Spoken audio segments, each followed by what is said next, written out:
situation where you find that a person look at the same. Not necessarily tribal or regional. Because I have said that.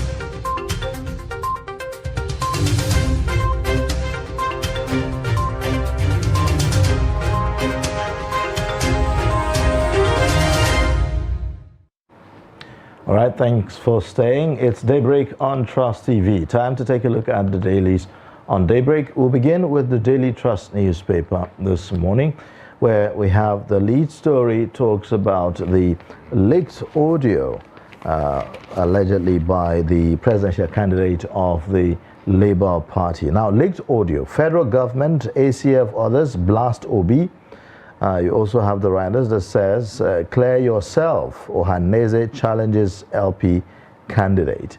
It's ploy to divert attention from Obi's petition, says Afenifere. You have Arewa elders warn LP candidate against unguarded utterances. And that's on page 4 of the Daily Trust newspaper. You look at other stories there. Reps finger Malami Ahmed, others in $2.4 billion oil revenue scam, and that's on page 6. IMF urges CBN to continue raising interest rate, on page 19. Jais Bank increased gross profit by 2.3 billion naira in 2022, and that's on page 19 as well. You have a pictorial there showing you Nigerians from Libya being received by officials of the National Emergency Management Agency on their arrival at the cargo wing of the Murtala Mohammed International Airport, Ikeja, in Lagos yesterday. These are the main features of the Daily Trust front page this morning. Now let's take a look at the Leadership newspaper. Has a lead story that says 2023 presidential poll, Obi, Labour Party have no case, INEC tells tribunal. And then the first rider says relief sought by petitioners not grantable, President-elect duly elected. And the second rider, Tinubu APC wants petitions dismissed. And above that, we have Lai Mohammed seeks clarification on Yes Daddy audio.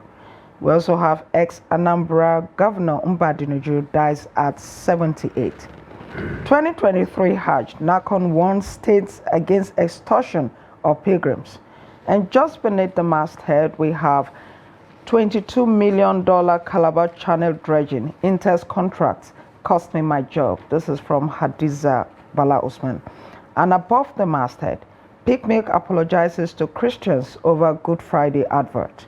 We also have acting PDP national chairman irrelevant, says Wiki. These are the major stories on the Leadership newspaper for today. Now, on the Nigerian Tribune this morning, we have the lead story there. It says, $460,000. Why Tinubu forfeited amount in US, APC tells court. Dismiss Obi, Labour Party's petition. Tinubu, APC, INEC tell tribunal. You'd find out on page 2 and 3 of the Nigerian Tribune. Now, above the masthead, you'd find Lagos pandemonium in Isheri Magodo over attempt to execute judgment over land ownership. OAU students beat colleague to death for allegedly stealing on campus. You also have police arrest 2 suspects for stoning driver to death in Ondo State to charge them with murder and arson. Below the pictorial there, you have Buhari told me Amechi wanted me sacked as NPA MD, and that's former MPA boss Hadiza Bala speaking. You have also resident doctors kick over 5-year compulsory service proposal. APC members' insistence on Christian Senate President hypocritical, says Atiku. Coalition of Northern APC support groups wants Lukman sacked. Buhari approves free zone status for Ekiti Knowledge Zone. Well, these are the main stories on the Nigerian Tribune this morning. All right, now let's go to the Punch newspaper. Its lead story is also from the Tribunal. It says, Tinubu won presidential poll, INEC tells Tribunal. Then the first rider, President-elect clinched 1/4 of valid votes cast in 29 states. This is from the electoral umpire. And then the second rider, losing FCT, IREF hiccups can't invalidate APC victory, says INEC. And beneath the pictorial, we have 256 stranded Nigerians rescued from Libya and Chad. And the pictorial, it's that of the persons that were rescued and brought back into the country. Beneath that, we have Rodsvivo Jandor asks tribunal to sack Sanwo-Olu. We also have assault, pleased to begin trial of 3 Rivers Kano cops. Still on the Punch, mob beats OAU student to death over stolen phone. And just above the masthead, House leadership, pro-G5 reps plot to scuttle PDP plans.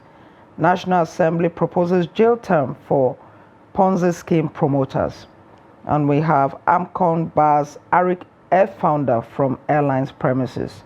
These are the major stories on the Punch newspaper for today. All right, now the Guardian newspaper, the lead story talks about the medical doctors. It says doctors demand salary review before May 29. UK counterparts begin strike over pay. NARD wants payment of reviewed 2023 medical residency training fund and admonishes reps on obnoxious bill sponsored by Johnson. To summon NEC meeting in 2 weeks on next line of action. I also have a burden of proof, much ado about Tinubu's asset declaration.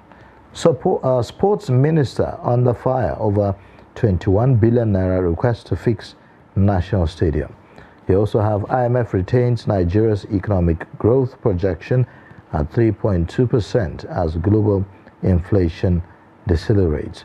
Allow APC choose National Assembly leadership, Wike tells opposition.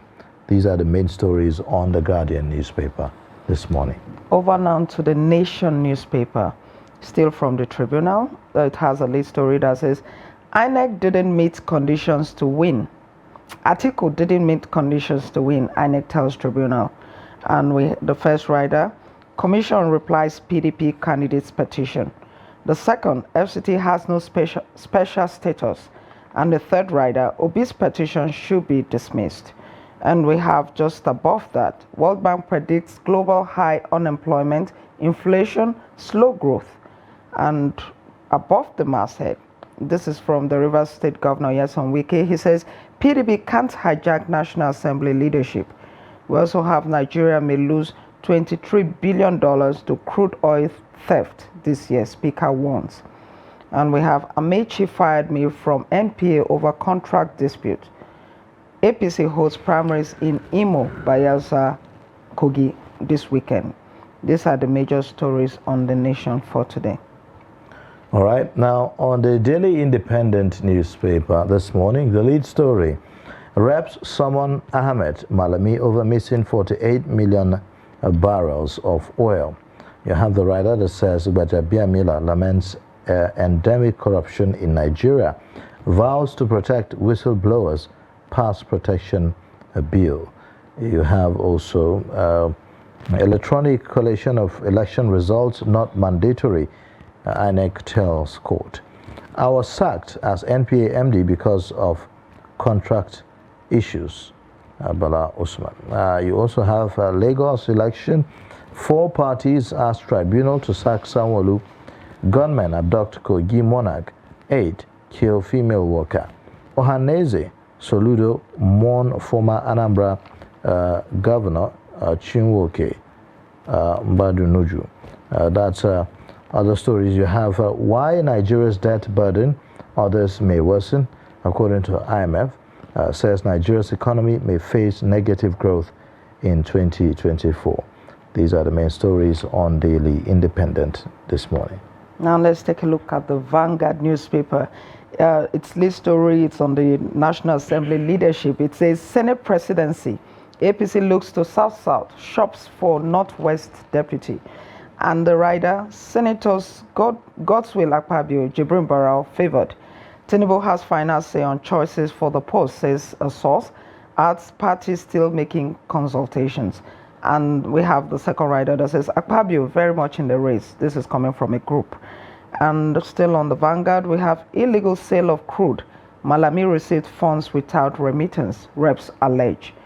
We also have presidential poll, why we didn't declare Atiku winner, INEC tells court. And we have oil market, Nigeria, Russia account for 440,000 barrels per day drop in output report. And above the masthead, we have why Plateau assembly remains sealed. This is from the police. FG Obi Bika over leaked audio conversation with Oyedepo. We also have May 29, arrest advocates of interim government, Northern Elders. And just above that, we have IMF says decline in Nigeria's economic growth in 2024 to 3%. These are the major stories on the Vanguard for today. And on the This Day newspaper this morning, the lead story says INEC, no act of infraction substantial enough to nullify 2023 presidential poll. You have Chimamanda Buhari, INEC, blew last chance to emerge Nigeria's heroes. You also have above the masthead, maintain tight monetary policy to check inflation, IMF tells CBN. Buhari, Atiku, Ohaneze mourn as ex-Anambra governor Mbadinuju dies at 78. So these are the main stories on the This Day newspaper this morning. Let's get perspectives to some of the stories that we have highlighted. We will be, okay, we have a Business Day newspaper where you have the lead story talk about Nigeria's manufacturing woes worsen joblessness. The Nigeria manufacturing woes worsen joblessness. So we saw a report yesterday projecting a likelihood of having a 41% unemployment rate in Nigeria. So let's get perspective to some of the stories. We have Ben Shemang, the former director of news, Voice of Nigeria, with us in the studio to highlight some of the stories that we've seen. But majorly, the dominant stories this morning. Welcome to Daybreak this morning. Thank you very much. Always a great pleasure. Yes. Majorly, we've seen a lot of political stories leading the papers this morning. Specifically, has to do with the cases at the tribunal, between the president-elect, the leading opposition, the People's Democratic Party, and Labour Party as well, and also the leaked audio attributed to the presidential candidate of the Labour Party, Peter Obi, and Bishop David Oyedepo, also generating a lot of controversies. It seems like we've not had the last of it yet. The rebuttals, regardless, the issue is still generating a lot of reactions. What do you make of all of this? And I can see the kinsmen of Peter Obi, Ohaneze, saying Obi should come out clean on this leaked audio or report. But I'm quick to say that I think we are dwelling on a thing that is a non-issue now. See the Independent newspaper, the last headline you read about the manufacturing sector and its woes. Look at the sea of unemployed youth that we are having there, and we are dwelling on a recorded voice. Yes, it hinges on integrity and all that stuff. But since there are winners of this election, or some people have gone to the election tribunal, I think that this recording should be a non-issue. How is that bringing security to us? How is that feeding Nigeria? How is that ensuring a kind of peaceful coexistence? I think we should be steps ahead. Looking at some of the stories, you could it almost feel as if the campaigns are still ongoing, as if we've not had an election. Exactly, because the moment you already have winners, we are thinking of what should be called agenda setting. What is, even at the gubernatorial state level, what is it in every state that you have to give Nigerians, your voters, your constituents? What is it at the federal level that you want to do for the entity called Nigeria when it comes to education? Are we going to see this kind of incessant strikes? What is the agenda for security, for example? If you have security, I tell you, every other thing will come in. If I don't have money and I can sleep even under a tree and dream very well, I have no problem. I'll praise the government for ensuring I sleep under a tree. Mr. Chairman. But let us talk of agenda setting rather than tape recording, rather than still continuing campaigns when indeed elections have come and gone. We cannot be talking of campaigns after elections. Mr. Chairman, like Ayuba just said, like it appears as if the campaigns are still ongoing. And that is why you look at the Business Day, its editorial, which is actually a front page comment, says, enough of this slanging match post-election. Like, why do you think we're still having comments, we're still having inciting statements and all of that, even when people have taken their grievances to the courts? Why is it that people have not allowed the process to just, run its course? You see, when you believe, some people even took servant position, they believe they were cheated in the election, and therefore they still have to make, their positions known. Every time you rush to the newspapers to get some headlines looking for relevance. Why is it that we just can't accept defeat? If you were defeated and it's just clear, you accept it. Now, when you sue INEC and sue your opponent, and INEC, of course, will naturally align with the opponent or the person who has won, rather, because it's your own word versus two people. What do I mean? You are alleging there's a fraud electorally, and therefore you sued INEC and sued even the winner, INEC for declaring the winner. Of course, those two, their answers are just going to be the same. It's not, the onus is now left for you to prove truly, clearly, that you are defeated. Now, if you have this proof and you feel that there are also obstacles, it's for you to cry out to the court so that you get what you want from the court. But a situation where we still continue mudslinging, we just believe that in Nigeria, we just can't get it right. No, I think we should start getting it right. We should start congratulating winners, if there are. And of course, except otherwise, you failed, you have seen, you have proof that yes, they are so conspicuous, they are clear. So clear that yes, everybody knows and you can present them. And this was what happened. And if that was the case that happened during the election, then let us be patient and see what the tribunal will come out with. Because everyone is saying, those who have won, they say, if you are aggrieved, go to the court. And of course, you are feeling aggrieved, you've gone to the court. But again, we are still doing some campaigns, or where our actions are rather still showing as if we are looking for votes. I think what we should do is have your substance, and this other side will just go and counter, and let's have a peaceful Nigeria.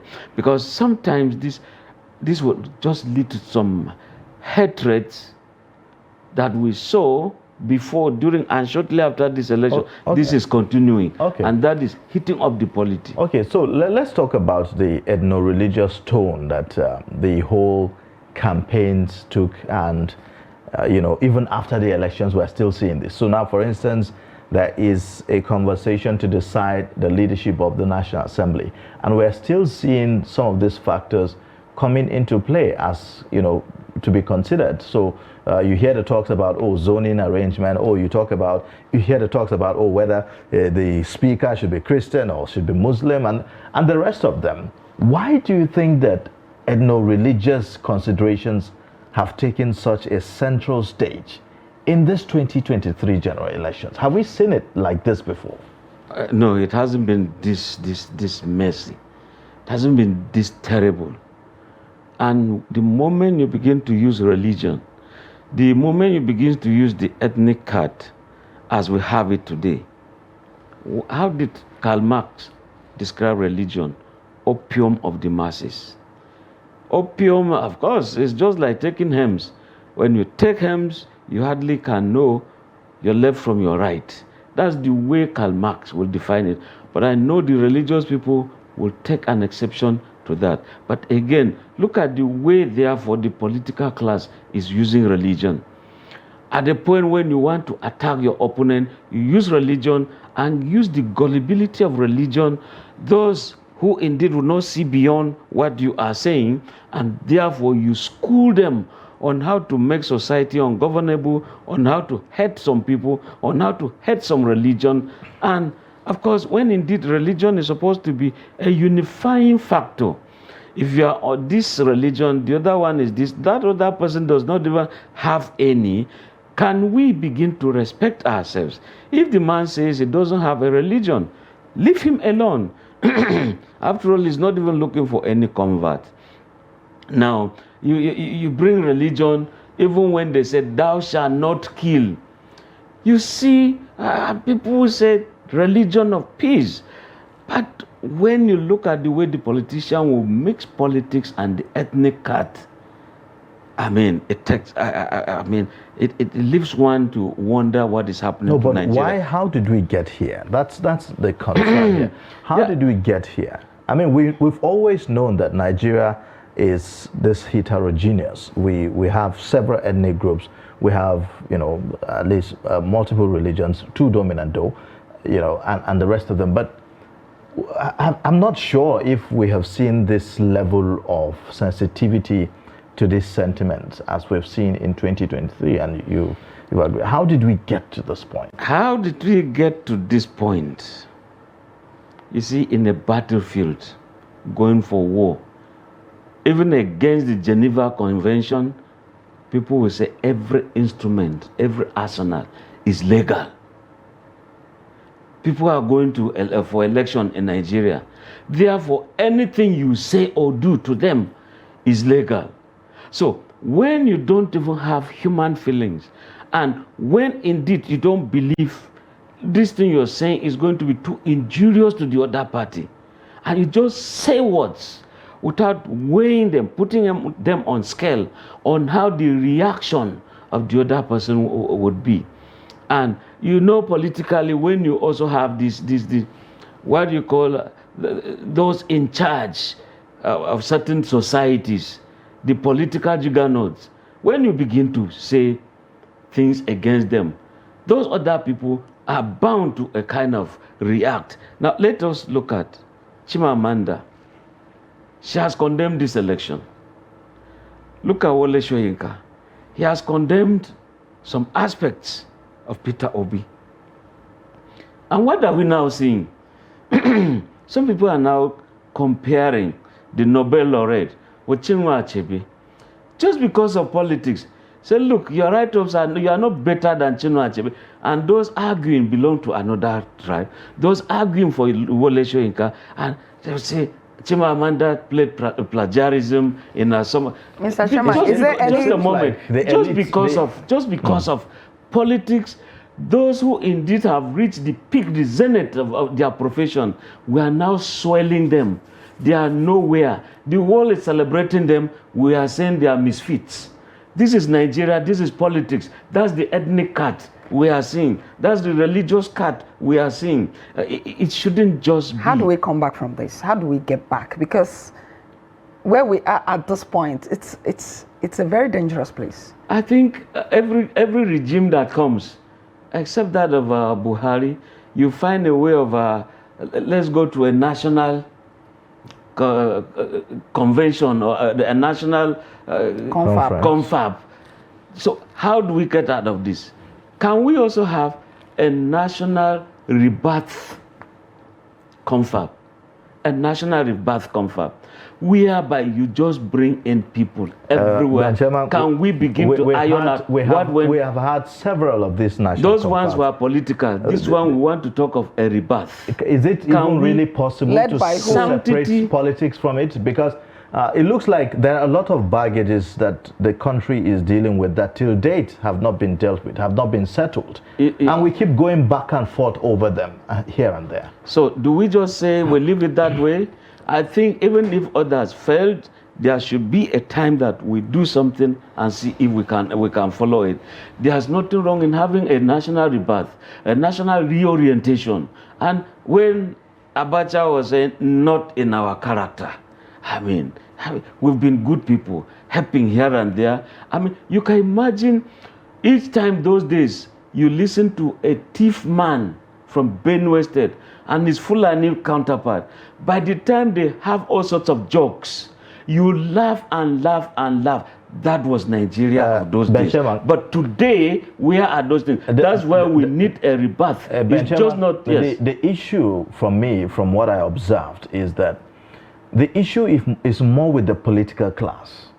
The rhetorics, the negative rhetorics, is more with the political class and not necessarily with ordinary Nigerians on the street. Yes. So that's where we should focus our energy. And if that's where the problem is, then how do we get politicians to really focus on the issues that matter rather than, you know, some of these primordial sentiments? Now, let me tell you, when you say we don't need to follow, pay attention to the masses are the instruments for destruction.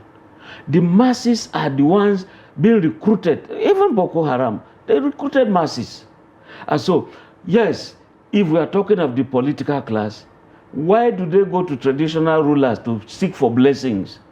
Because they believe in that institution. That institution will come on board, national rebirth. Why do they go to religious leaders? You're talking of a leaked tape now. Why did somebody go to a religious leader? You believe that religion can help you. So religion will come in, national rebirth. The youths who are leaders of tomorrow, of course, we cannot leave them. We can't go and take decisions in conference halls of Sheraton Hotel, Hilton Hotel, and they are loafing around in Kalabari, they are in Manchok, they are in villages here and there, and nobody takes care of them. There has to be a way of taking care of the youths. Yes, Stella, before you ask your question, again, we are talking. Today is International Day of these children in the streets. Look at the out of school syndrome in Nigeria. By the time you add them, see, they are more than the population of Togo, Niger, add to Ghana. You now see the problem we have in Nigeria. It's a huge, very humongous kind of a problem that we are just, it's a gunpowder waiting to explode. If we don't harness these people, we have to have this rebirth whereby, look, if a government is not giving what they want, what is supposed to be the solution, we cannot just be government of patronage. We are the majority at the National Assembly. Everything that happens is yes, yes, yes. And of course, that will tell you that the opium is really working. Mr. Chairman, I agree that we have a large number of out-of-school children and all of that.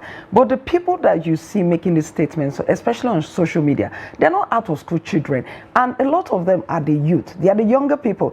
Yes, I know that maybe the politicians make incendiary statements and all of that. But because these young people, they interact with a lot of people. Now there's social media, there's the internet and all of that. Somebody would have expected that they will be able to see the politicians for who they are.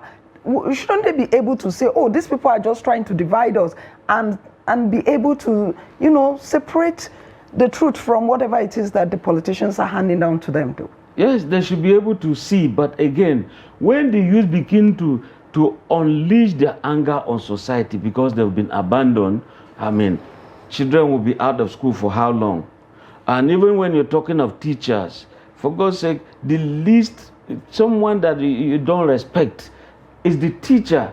And these are people who indeed will ensure that they start building leaders of tomorrow. So the tomorrow's leaders are being abandoned. Those who are molding them are not actually given their rights to do it. Like FCT, for example, you realize that you are promoting teachers. They say, okay, you promoted you to this rank, but there's no salary attached to it. And you only backdate it to so time. And even at that, you see people who have been promoted 2 times, they are not enjoying the value of that promotion.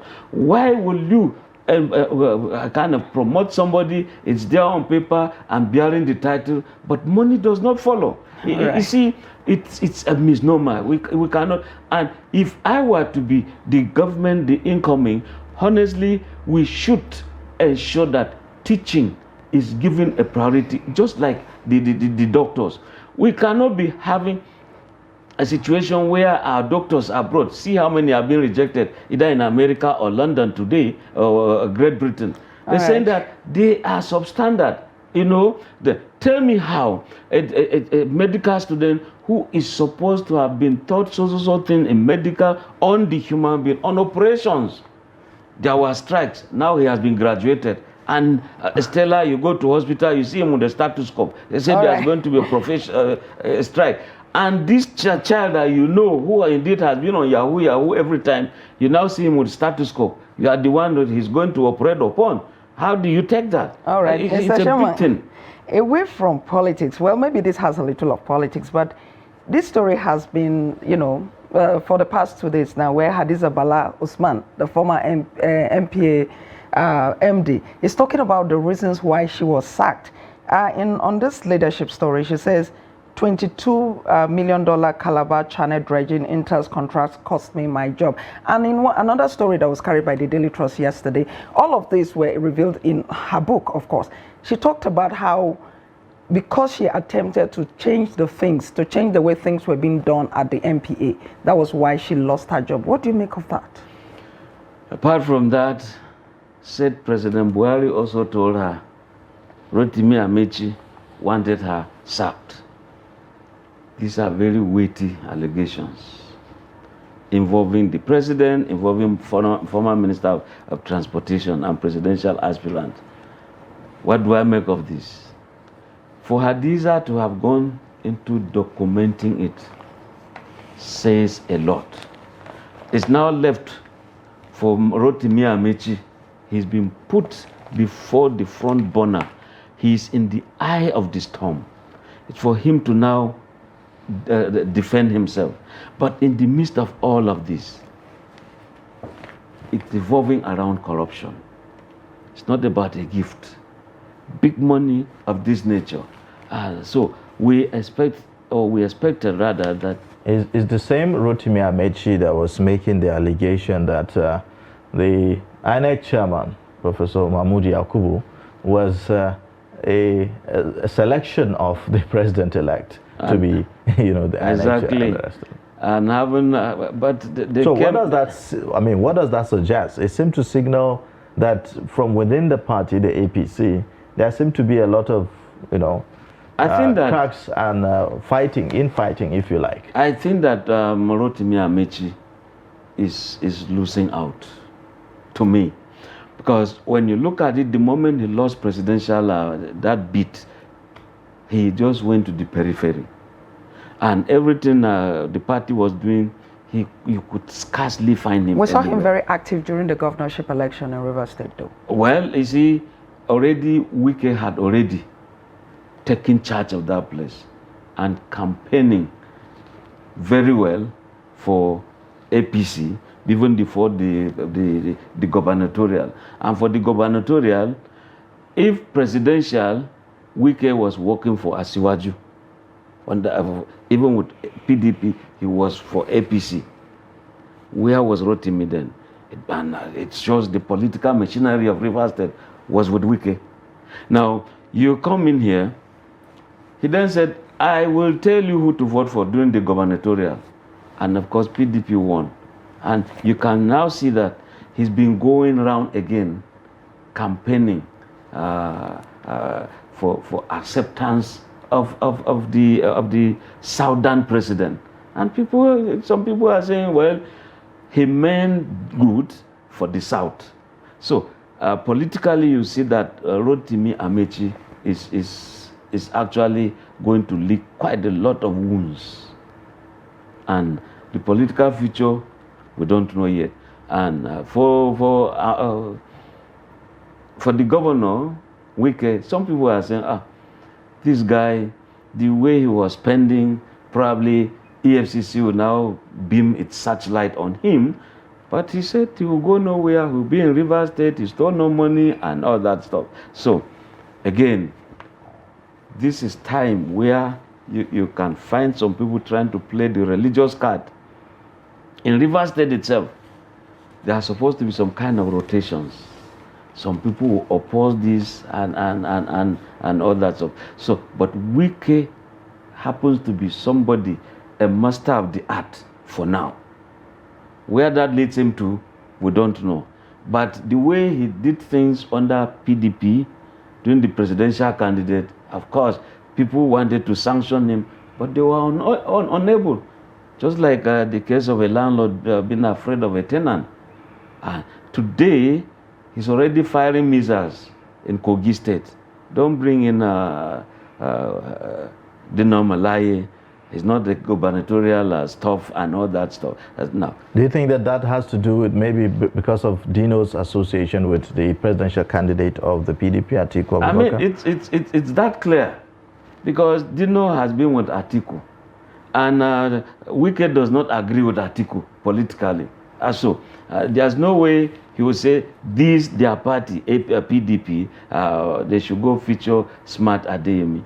So maybe the conventions will say, if they're going to sponsor someone else. And by the time you sponsor someone else, supposing there's also a Wike in Kogi State, what do I mean? Smart Adeyemi then says, okay, in that case, let me campaign for APC to scuttle PDP. Is it possible? Is it likely? But it has happened as we have seen in PDP politics, APC politics at the national level, where you had the G7 G7 governors. Some would say dissidents, but in their own rights, they felt they were human rights activists within PDP. Despite all of this, it looks like, several people have been suspended, even though that's in the PDP now, even though some of them, the suspension have been lifted.